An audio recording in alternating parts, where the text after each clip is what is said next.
Mecca sits in the western mountains of Saudi Arabia, in a sanctuary roughly 100 miles square. Since long before Islam, it has been considered sacred territory, where no one could hunt, cut trees, or fight. At the heart of the city is a great mosque called Al-Masjid Al-Haram, and at its center is the Kaaba. Muslims don't worship the Kaaba. They worship what it represents, the one God.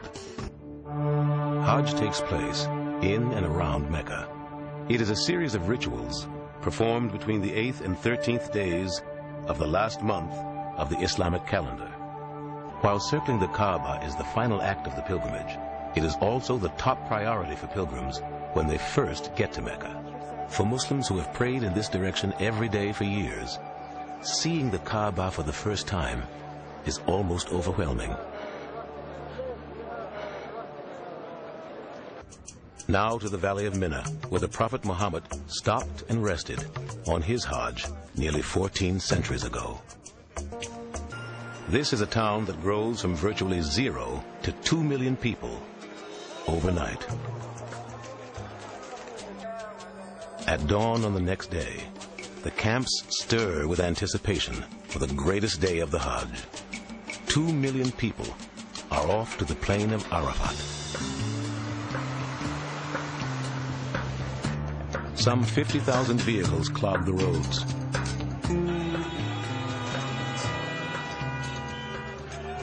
Arafat is 8 miles east of Mina.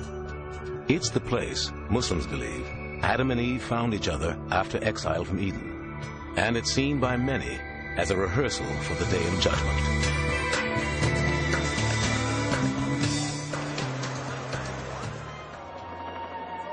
It's Judgment Day. All the trappings of life sort of fall away, and you see these people in front of God Almighty.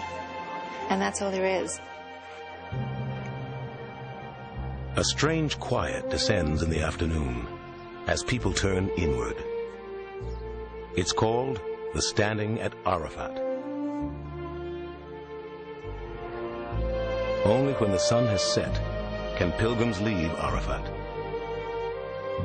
Nearly 2 million people stand poised to move as soon as the sun dips below the horizon. The pilgrims move back toward the white tents of Mina, where tomorrow they will engage in a symbolic battle with the devil.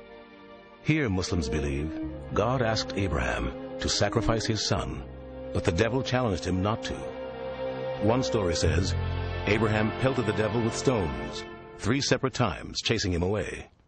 3 stone pillars mark the spots where Abraham stood his ground. At a place called Muzdalifah, on the way to the pillars, pilgrims pick up pebbles to stone Satan themselves. The ritual is called the Jumrat. With all other rites complete, pilgrims return to Mecca for a grand parting visit. They have all earned an honorific title, Haji for the men, Hajja for the women.